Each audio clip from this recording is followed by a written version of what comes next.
Welcome to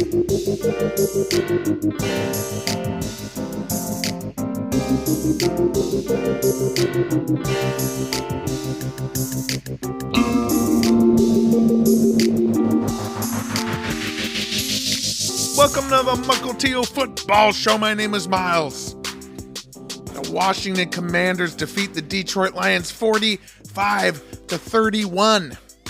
A stunning upset of the number one seed Lions in Detroit.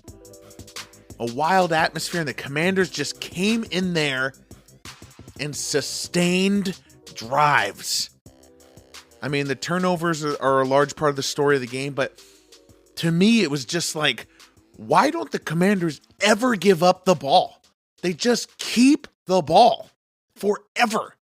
It's incredible. And all credit to Commanders. Credit to the Lions, too. The Lions offense especially. But, man, what a game. What a first half we had. I mean, we had, so after the first quarter, there's a 3-and-out for the Lions. Turnover on downs for the Commanders, just kind of feeling it out. But the Lions got going. I think Jahmyr Gibbs had 5 carries for 70 yards.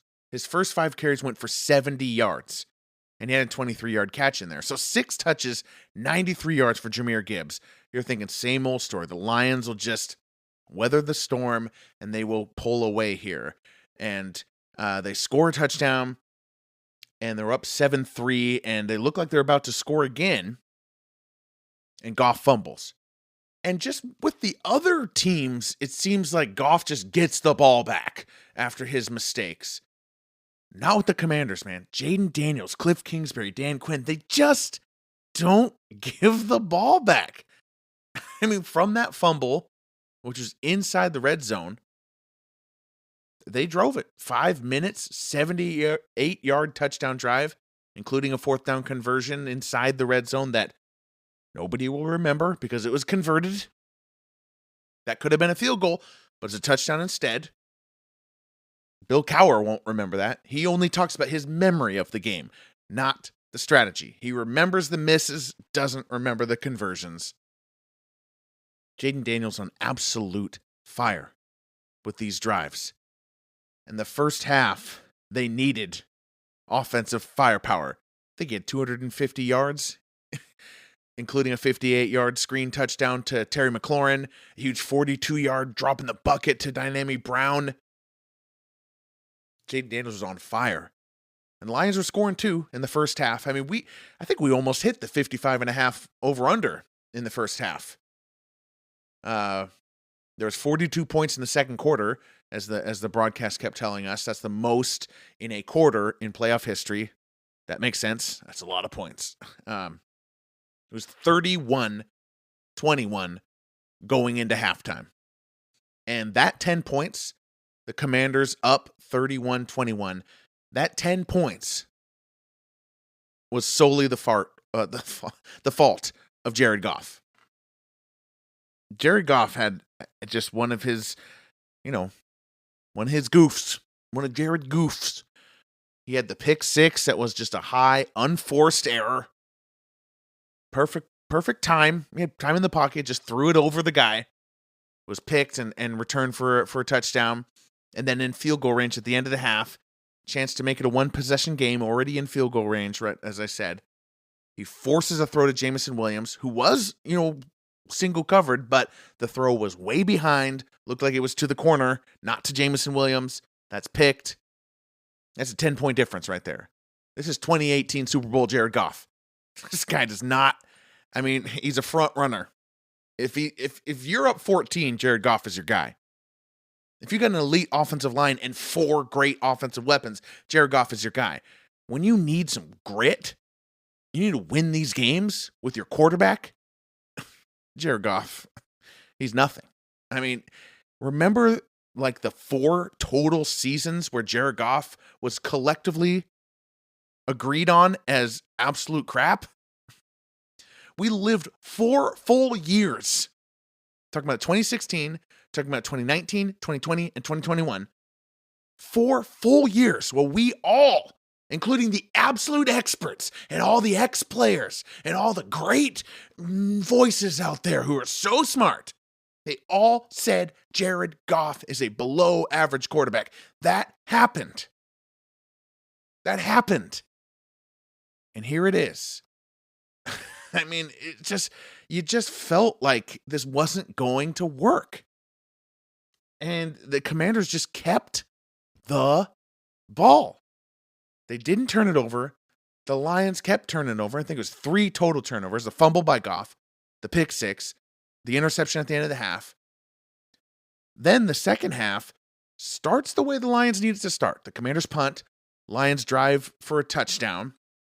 Get that nice, cool trick play where it's like a pitch to Montgomery, who then pitches to Amon-Ra St. Brown. So cool. Got that, and that set up a Gibbs touchdown. They're within 3 points at that point. And this is gearing up to be a classic. And it already was a classic, at least in my experience. You know, people are going to look at this later, 45-31, oh, the Commanders had it in hand, blah, blah, blah. At that point, late third quarter, like, this is a classic. But the same thing keeps happening. Same thing keeps happening. They kick it back to the Commanders, and the Commanders just keep the ball. Like, every time you expect the momentum to go to the other team, the Commanders' offense just keeps going. And a lot of that is fourth downs. Dan Quinn out-danning Dan Campbell, as he did versus the Falcons, as he did versus the Buccaneers. There was a huge 4th and 2. Was it late third quarter, early fourth quarter? 4th and 2 at the 16-yard line. Jaden Daniels, play action, converts the 4th down. Just absolute nails. If there's anything to like define this hot streak by Jaden Daniels, is 4th downs. And then they end up with another 4th and 2. Still trying to punt. They're not kicking it. They're going to go for this 4th and 2. That's when the Lions had that 12-man penalty. But they are not kicking this field goal. They're going to score, damn it. And they do. 12-man penalty sets them up 1st and goal. They do score. They were aggressive with those 2 4th down calls. They go back up 10, essentially make the third quarter a wash. I mean, think about that. Think about if they just kicked it. No one ever like looks backwards at the effects. Like Bill Cowher, Rex Ryan, they kick these field goals and they lose this game. Seriously, those 4th downs are forgotten, but the Commanders went for it at every opportunity that they could to get a touchdown instead of a field goal. They were so aggressive, so scary. Ask the Lions fans how they feel, how badly they wanted to see Washington's kicker run out there. Ask them how they feel. Like, forget your analytics. Ask the Lions fans how much they wanted the Commanders to not go for that. Like so in the second quarter, that one enabled them to go up 10-7 instead of being down 7-6. Now this one, late in the third quarter, allows them to go back up 10 instead of only going up 6. These are huge, huge swings that add up big time. And for non-analytics people, my favorite explanation, besides, actually my favorite is ask Lions fans how they feel, how bad they wanted the kicker to run out there. My other favorite is Commanders are going for it on 4th in the red zone. They're up 3. You want them to kick. And you know how I can tell? Because if they did kick, the Lions sideline would clap. The Commanders would kick the field goal, and the Lions fans and the Lions sideline would clap. So no numbers, no model, just a red-blooded American with Toby Keith blasting out of my boombox and out of my truck, smashing a Budweiser on my forehead. I ask you right now, why does the other team clap? Why does the other team clap, man, when you kick the field goal? Because you're a bumblebee, okay? And bumblebee's not the word I wanted to say. Jaden Daniels, Cliff Kingsbury, Dan Quinn, man, they just absolute aggression was the difference in this game. The Lions were feeling the pressure to start the fourth quarter. They're down 10. If Quinn had taken all 3 of the field goals that they had a chance at, the take the points crowd would have, at 3 points, told Dan Quinn, with foaming mouths, to kick field goals. If they had kicked field goals at all 3 of those points, and yes, one of them was a turnover on downs, so this would have been 3 points instead of 0. But net total, the fourth quarter would have started with the Lions down 5 instead of 10. Reality was 10 points down. The Lions went into their bag of tricks. They were desperate, feeling the pressure. They decided to run a trick play with Jameson Williams. The trick play looked okay, except for the fact that it's the same man who chose to throttle down his touchdown earlier to a complete crawl with the ball in one hand and then do a backflip into the end zone, a front flip into the end zone, unnecessarily as the crowd goes wild. This time, Jameson Williams got the ball in his hand with the green light to throw. Perhaps with visions of the crowd going wild again, he attempts a throw he should never make. Down 10 early in the fourth quarter. It's intercepted. And then the Commanders just don't give up the ball. They take that ball and they drive it to the end zone with, again, another 4th and short that they convert. They just don't give the other team anything. The Commanders are amazing. This is an amazing run. And you got to go for the Super Bowl, Commanders. And I'm not just saying that because of Kathleen's futures bet. You're not going to get a million chances like this. You've got to go now. Why not? Why not them? Why not them? Incredible performance by the Commanders. I don't think the Lions played poorly today. I think the Lions offense played as good as they could have. They were pressed in situations. And we saw the result of that attrition on defense. We saw the result of the Lions just, they didn't have the guns on defense. And that's sad, but that's also kind of what everybody's been saying lately too. And it ends a wonderful era for the Lions. I'm honestly kind of sick that the Lions lost. You just root for Detroit. You root for them. And Aaron Glenn and Ben Johnson, their offense and defensive coordinators, are probably gone. And this is just an end of an era. And I hope they can keep. I mean, they still got Jahmyr Gibbs, still got Amon-Ra St. Brown, still got Laporta, still got Goff for a couple more years, still got Montgomery, still got a lot of that line. So and should get a lot of defensive players back. There's chances next year, but this feels sad. This feels like this was supposed to be the year. And it's tough. And the thing I really can't understand is people saying, "Oh, same old Detroit." Dude, what are you talking about? This is not same old Detroit. This is a new suffering. This is a new experience for Detroit fans to be enduring crushing playoff exits when they're supposed to win. That's not Detroit. This is the type of stuff they mocked Green Bay and Minnesota fans about. Detroit fans are like, "Oh, it must be so tough since they've won a single playoff game in 60 years before the last 2 seasons. Oh, it must be so tough to get to the NFC Championship and lose, to lose as a 1 seed." And now they know. Now they know their criticism of Green Bay and Minnesota was unwarranted.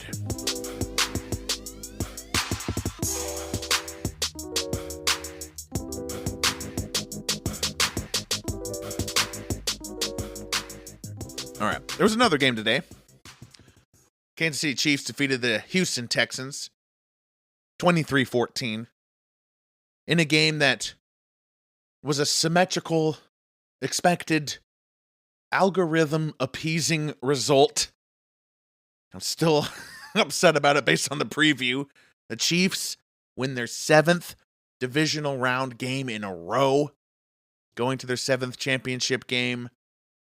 And the Texans do what the Texans always do. They win in the wild card.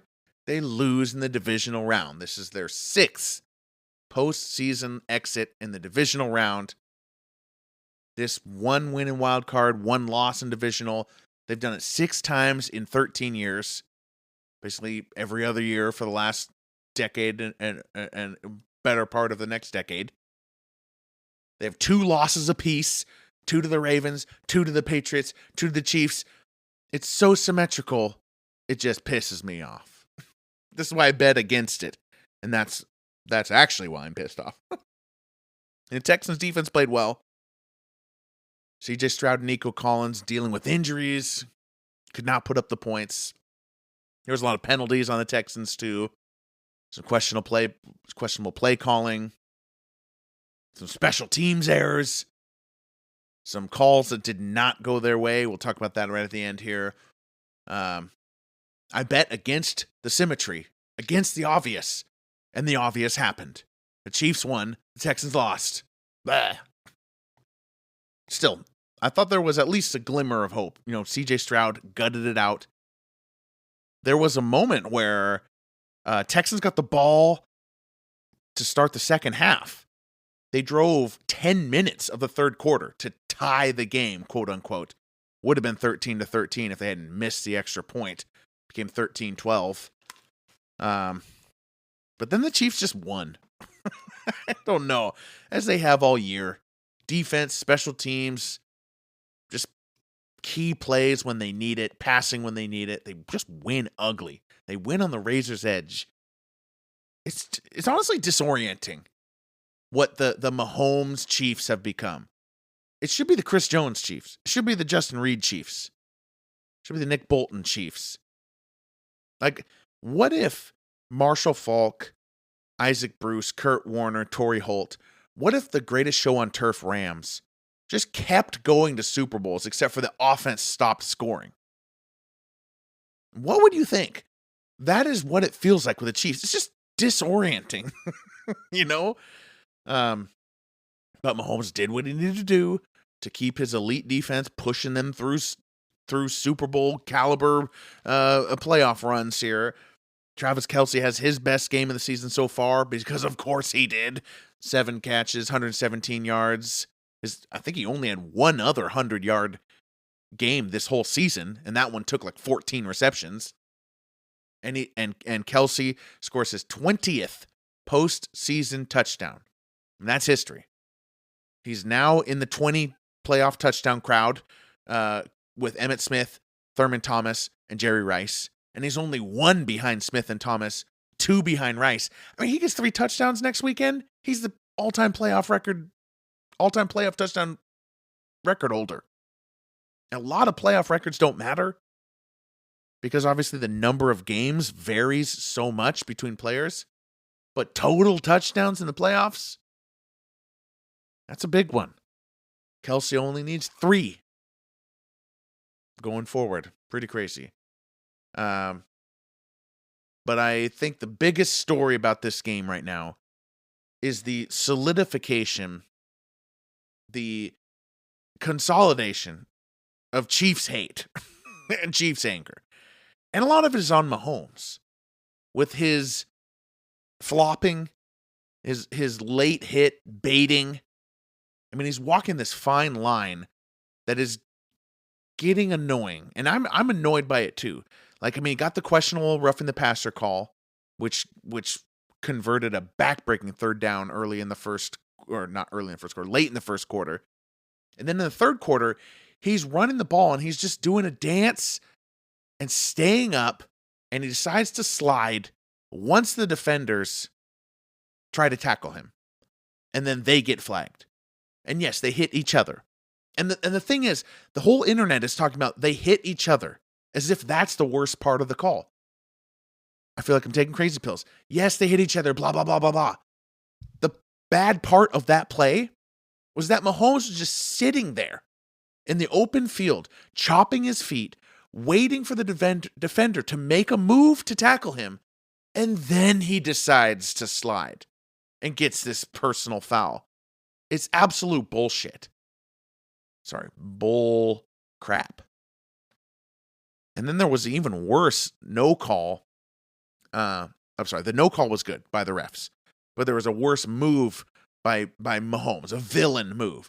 As he's running out of bounds, he's slowing down, leaning back, and if the defender pulls off, he's going to go up the sideline. He's been doing this whole time. So the defender needs to finish the play. But he is like purposely delaying to see what they do. And if they pull the hit, he's flopping as hard as he can on the sideline. If they don't,